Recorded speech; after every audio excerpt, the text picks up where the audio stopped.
കേരളത്തിലെ പെന്തക്കോസ്ത് സഭകൾ സംയുക്തമായി നടത്തുന്ന മഹാസംഗമം ജനുവരി 7 മുതൽ 14 വരെ തിരുവല്ല പബ്ലിക് സ്റ്റേഡിയത്തിൽ നടക്കുമെന്ന് ഭാരവാഹികൾ പത്തനംതിട്ടയിൽ നടത്തിയ വാർത്താസമ്മേളനത്തിൽ അറിയിച്ചു. ജനുവരി 7 മുതൽ 14 വരെ തിരുവല്ല പബ്ലിക് സ്റ്റേഡിയത്തിൽ വെച്ച് പെന്തക്കോസ്ത് സഭകളുടെ ഐക്യമായിട്ടുള്ളൊരു കൺവെൻഷൻ നടക്കുകയാണ്.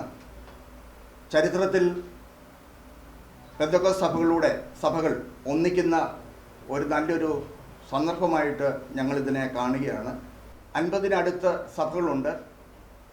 ഞങ്ങളുടെ ഒരു കണക്കനുസരിച്ച് 15 ലക്ഷത്തിനും 20 ലക്ഷത്തിനും അടുത്ത് അംഗങ്ങളുള്ള ഒരു ഗ്രൂപ്പാണ് പെന്തക്കോസ്ത് സമൂഹം.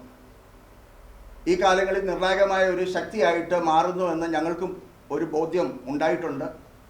അത് രാഷ്ട്രീയ പാർട്ടികൾ അത് നോക്കിക്കാണുകയും തെരഞ്ഞെടുപ്പ് സമയങ്ങളിൽ ഞങ്ങളുടെ നേതൃത്വത്തിൽ നിൽക്കുന്നവരെ സമീപിക്കുകയും ഞങ്ങൾ രാഷ്ട്രീയത്തിന് അതീതമായി പൊതു നിലപാട് സ്വീകരിച്ച് അന്നേരത്തെ സാഹചര്യത്തിനനുസരിച്ചുള്ള നിലപാടുകളാണ് ഇതുവരെ സ്വീകരിച്ചു വന്നത്. എന്നാൽ ഞങ്ങൾ നേരിടുന്ന ചില വെല്ലുവിളികളുണ്ട്. പ്രത്യേകിച്ച് കേരളത്തിൽ, ഇന്ത്യയിൽ നേരിടുന്ന ചില വെല്ലുവിളികളുടെ മധ്യത്തിൽ പെന്തക്കോസ്ത് സഭകൾ ഒന്നിക്കണമെന്നുള്ള വലിയ താല്പര്യത്തിലാണ് ജനുവരി 7 മുതൽ 14 വരെയുള്ള മീറ്റിങ്ങുകൾ ക്രമീകരിച്ചിരിക്കുന്നത്. യുണൈറ്റഡ് പെന്തക്കോസ്ത് ഫെഡറേഷന്റെ 1ാമത് കൺവെൻഷനായ ഈ സംഗമത്തിൽ കേരളത്തിലെ വിവിധ പെന്തക്കോസ്ത് സഭാ നേതാക്കന്മാർ നേതൃത്വം വഹിക്കും. സാമൂഹിക പ്രവർത്തകർ, സാംസ്കാരിക നായകന്മാർ, സംസ്ഥാന മന്ത്രിമാർ, MLA മാർ, MP മാർ തുടങ്ങിയവർ പങ്കെടുക്കുമെന്നും ഭാരവാഹികൾ പറഞ്ഞു.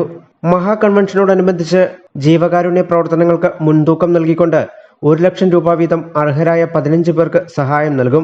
സുവിശേഷ വേലയിൽ 50 വർഷം പൂർത്തീകരിച്ച ദൈവദാസന്മാരുടെ വിധവമാരായ 42 പേർക്ക് സഹായം, അപകടങ്ങളിൽ കാലുകൾ നഷ്ടപ്പെട്ട 6 പേർക്ക് കൃത്രിമ കാലുകൾ, കിഡ്നി രോഗികൾക്കുള്ള 200-ൽ പരം ഡയാലിസിസ് കിറ്റുകൾ തുടങ്ങിയവ വിതരണം ചെയ്യുമെന്നും ഭാരവാഹികൾ പറഞ്ഞു.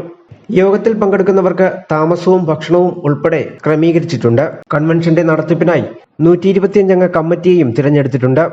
വാർത്താസമ്മേളനത്തിൽ general convener brother Gladson Jacob, finance convener brother Saji Paul, joint convener pastor Thomas Kurian എന്നിവർ പങ്കെടുത്തു. News bureau, Pathanamthitta.